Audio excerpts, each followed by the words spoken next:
మిత్రులారా, అందరం కూడా బతుకుతున్నాం. తన కోసం తను బతికే వాళ్ళు కొందరు,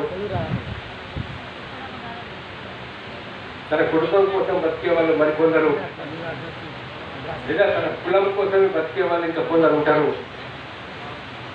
కానీ పరుల కోసం,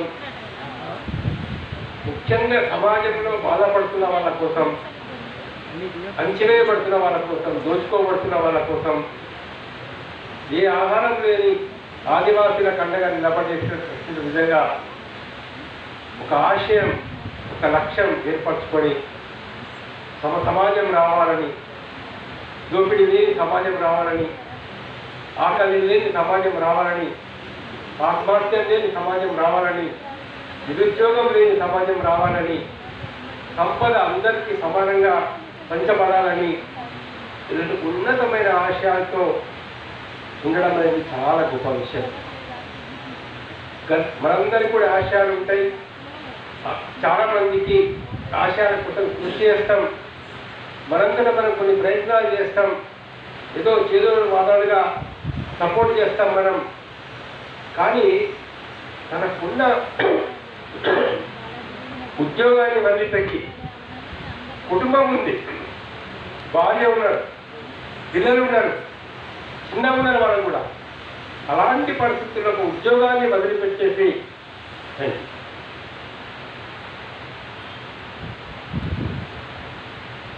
తను అనుకున్న ఆశయం వైపు వెళ్ళడం అనేది అది చాలా గొప్ప విషయం. 100కి 1,00,00,000కి ఎవరో ఒకరు తనకున్నటువంటి ఉద్యోగాన్ని వదులుకొని ఉద్యోగంలోకి పోతారు. వాళ్ళ త్యాగాన్ని మనం గుర్తించాల్సిన అవసరం ఉంది. తర్వాత ఎన్నో ఒడిదొడుకు జీవితంలో ఎదుర్కొంటారు. రిప్రెషన్ వస్తుంది, సప్రెషన్ వస్తుంది, కేసులు అవుతాయి, అరెస్టులు అవుతారు, రకరకాల వస్తారు. చాలామంది చాలా సందర్భాల్లో ఆ పరిస్థితులు తట్టుకోలేక బయటకు వచ్చేసిన సందర్భాలు ఉంటాయి. కానీ తుటాలు తగిలిన తర్వాత కూడా తన ప్రాణం పోతుందని తెలిసిన తర్వాత కూడా ఒక ముక్కమోని ధైర్యంతో విప్లవోద్యమాలను బలపరచడం, లేదా అమరులైనటువంటి వాళ్ళ కోసం అక్కడికి వెళ్ళడం, పాటలు పాడడం, అవి ఎంతో గొప్ప విషయమే.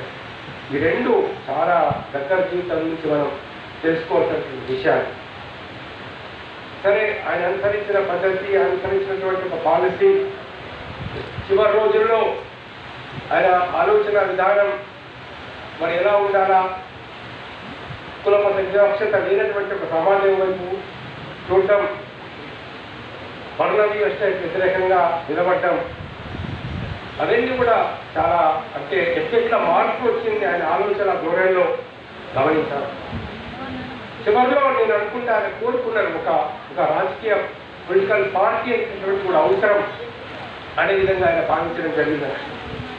అన్ని వామపక్ష శక్తుల్ని కలుపుకొని,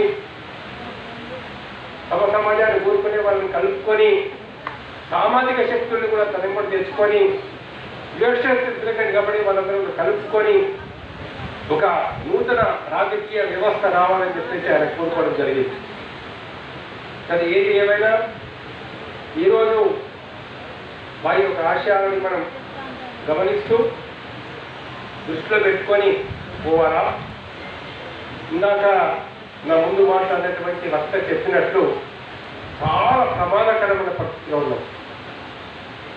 what to speak, what to see, what to listen, అది కూడా ఏమైనా కంట్రోల్ చేయబడుతుంది.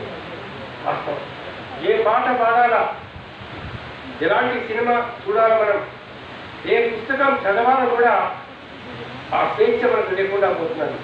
ఆర్టికల్ 19 ట్రస్టెడ్ అయినటువంటి పరిస్థితులు మన భారతదేశంలో కనిపిస్తున్నాం. ఒక్కొక్క వ్యవస్థను చేతుల్లోకి తీసుకుంటున్నారు. ఎన్నికల కమిషన్, ఈడీ, సిబిఐ ఒక్కటి కాదు. ఇవాళ వ్యతిరేకంగా మాట్లాడితే, వ్యతిరేకంగా పాటలు పాడితే వాళ్ళ ఇల్లు కూల్చేయడం. ఇక్కడ ఏ చట్టం చెప్తున్నది? కాన్స్టిట్యూషన్ ఏం చెప్తున్నది? మన రైట్ టు లైఫ్ లేదా, మనకు రైట్ టు ఈక్వాలిటీ లేదా? అంటే ఏదో మేము అన్యాయం ఎదురుగా చేస్తున్నామంటే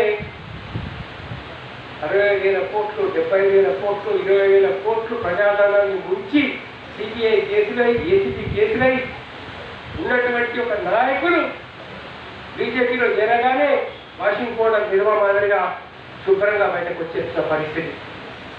మరి ఏం జరుగుతున్నది ఈ దేశంలో అని మనం అందరూ ఆలోచించాల్సిన అవసరం ఉంది. మరి ఈ సందర్భంగా మనం సభాధ్యక్షులు ఇంతకు ప్రస్తావించినట్లు మేమందరం కూడా శాంతి చర్చలు జరగాలని చెప్పేసి కోరుకున్నాం. ఎందుకు శాంతి చర్చలు జరగాలని చెప్పేసి మేము కోరుకున్నామంటే, మేమే మావోయిస్టులం కాదు, లేకపోతే మాకే మావోయిస్టు యొక్క ఐడియాలజీతో కానీ, పీపుల్ ఫర్ ఐడియాలజీతో కానీ, వాళ్ళ విధానాలతో కానీ మేము అంగీకరించడం లేదు. చాలా స్పష్టమైన విషయం. కానీ ఏంటంటే వ్యక్తి జీవితంలో కావచ్చు, సమాజంలో కావచ్చు, ప్రాణం అన్నిటికంటే ముఖ్యం. రైట్ టు లైఫ్ అది చాలా ఇంపార్టెంట్. రైట్ టు లైఫ్ అనేది అది ఆదివాసులైనా, ఎస్సీ అయినా, ఎస్టీ అయినా, లేకుంటే పీడబ్ల్యూజీ క్యాడర్ అయినా ప్రతి ఒక్కరికి ఒక రైట్ టు లైఫ్ అనేది ఉంటుంది. రైట్ టు లైఫ్ అనేది ఉన్నప్పుడు ఎందుకు నేను ఈ విషయం చెప్తున్నానంటే, మీరంతా జస్ట్ ఒక్క నిమిషం ఆలోచించండి. డబ్బు పోతే సంపాదించవచ్చు, ఆరోగ్యం పోతే మళ్ళీ వస్తుంది, బలం పోతే మళ్ళీ రావచ్చు, ఏదైనా మళ్ళీ రావచ్చు, కానీ ఒక్క లైఫ్ పట్టుకు రాదు. అందుకని లైఫ్ కంటే ఇంపార్టెంట్ ఉంటుంది. So precious, life is so precious అంటే ఇంకా ఏది కూడా దానికి ఈక్వల్ కాదు. కాబట్టి ఎవరి ప్రారంభం అవ్వద్దని మేము కోరుకుంటాం. ఆదివాసీల ప్రారంభం అవ్వద్దు, లేదా మావోయిస్టుల ప్రారంభం అవ్వద్దు, ఒక కానిస్టేబుల్ ప్రాణం కూడా పోవద్దు, ఒక ఎస్ఐ ప్రాణం కూడా పోవద్దు. ప్రతి ఒక్కరికి భార్య ఉంటుంది, ప్రతి ఒక్కరికి పిల్లలు ఉంటారు, ప్రతి ఒక్కరికి కూడా కుటుంబ సభ్యులు ఉంటారు, తల్లి ఉంటుంది, తండ్రి ఉంటాడు. ఇవాళ ఒక శవం మీద పడి ఒక తల్లి ఏడుస్తున్నదంటే, ఒక భార్య ఏడుస్తుందంటే వాళ్ళ కుటుంబం ఏ విధంగా ఉంటుంది, వాళ్ళ ఫీలింగ్స్ దయచేసి మీరు అర్థం చేసుకోండి. అందుకని చెప్పేసి మేము పీస్ టాక్స్ కావాలని చెప్పేసి కోరుతాను. పీస్ టాక్స్ నాట్ కావాలి మావోయిస్టుల కోసం కాదు. పీస్ టాక్స్ ఏంటంటే ఎవరు చనిపోవద్దని, even including constables, army constable కావచ్చు, ఎవరైనా కావచ్చు, ఆదివాసీలు ఎవ్వరు కూడా చనిపోవద్దు అనే ఒక ఆశయంతో పీస్ టాక్స్ మొదలుపెట్టారు. తర్వాత ఏదో ముఖ్యంగా పరిపాలకులతో ఒకటి విజ్ఞప్తి, కేంద్రంలో ఉన్న అమిత్ షాతో కానీ, మన మోడీ గారితో కానీ, మిగతా వాళ్ళతో కానీ, రాష్ట్ర నాయకులతో కానీ, పోలీస్ అధికారులతో కానీ ప్రతి ఒక్కరికి ఒక విజ్ఞప్తి చేస్తా ఉన్నాం. చరిత్ర నుంచి నేర్చుకోండి, అనుభవం నుంచి నేర్చుకోండి. యుద్ధాలు ఎక్కడైనా యుద్ధాల వల్ల ఏదైనా లాభం జరుగుతుందా?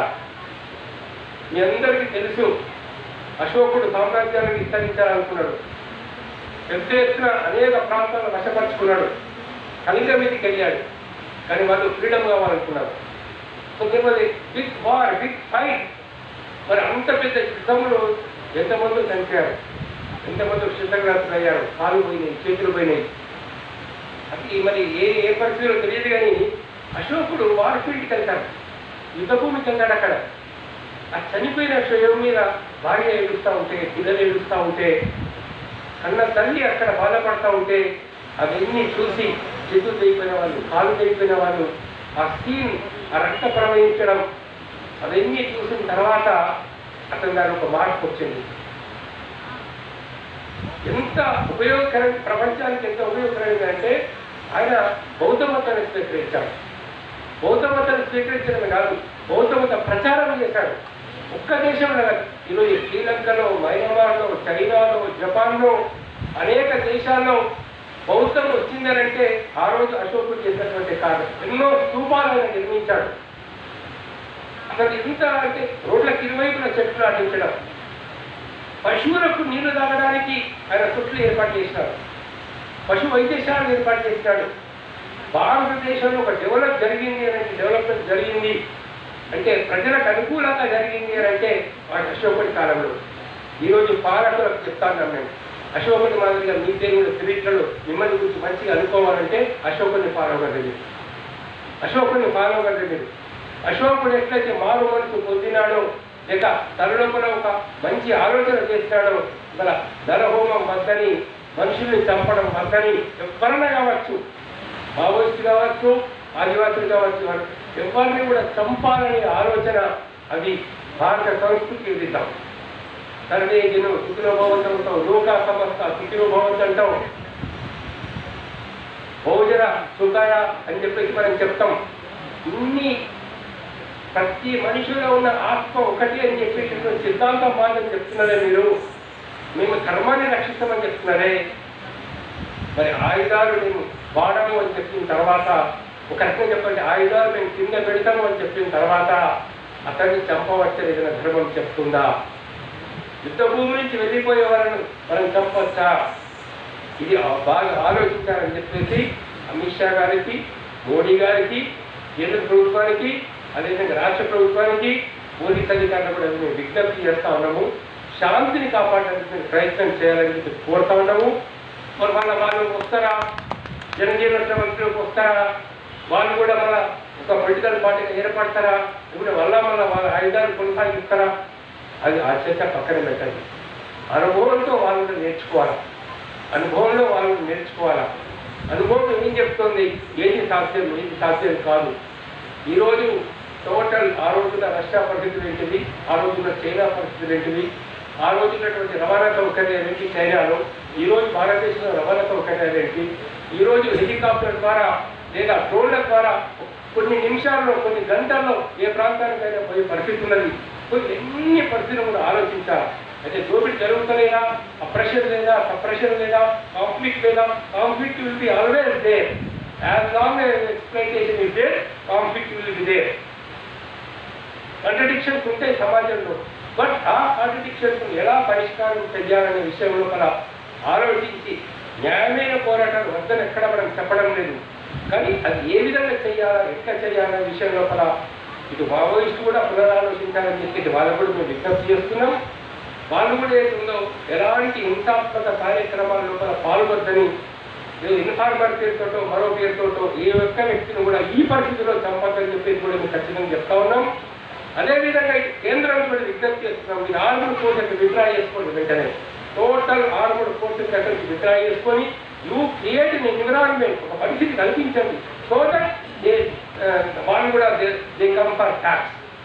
మీరు ఒక టేబుల్ దగ్గర పిలవండి, మాట్లాడండి, వాళ్ళ సమస్యలు ఏంటి, వాళ్ళ పరిష్కారం ఏంటి, ఏ విధంగా ఏ టర్మ్స్ అండ్ కండిషన్స్లో మీరు ఒక మంచి సెటిల్మెంట్ చేసుకోవచ్చు. And this settlement will be very much useful for the development of country. ఈ సెటిల్మెంట్ వల్ల తీసేయబడుతుంది. ఈ సెటిల్మెంట్ వల్ల గ్రామీణ ప్రజలు, ఎస్టీ దళితుల మీద అక్రమాలు జరుగుతున్నాయో ఆగిపోయే అవకాశం ఉన్నది. ఒక మంచి ఎన్విరాన్మెంట్ క్రియేట్ చేయాలని చెప్పి చెప్తూ, దానికి మేధావులు ప్రతి ఒక్కరు కూడా ఆలోచించే వాళ్ళు, హృదయం ఉన్న వాళ్ళు కూడా kindly not only think with brain, think with heart also, హృదయంతో కూడా మీరు ఆలోచించాలని చెప్పి చెప్తూ ప్రభుత్వానికి విజ్ఞప్తి చేస్తూ మరి నాకు అవకాశం కల్పించినందుకు మీ అందరికీ ధన్యవాదాలు చెప్తూ సెలవు.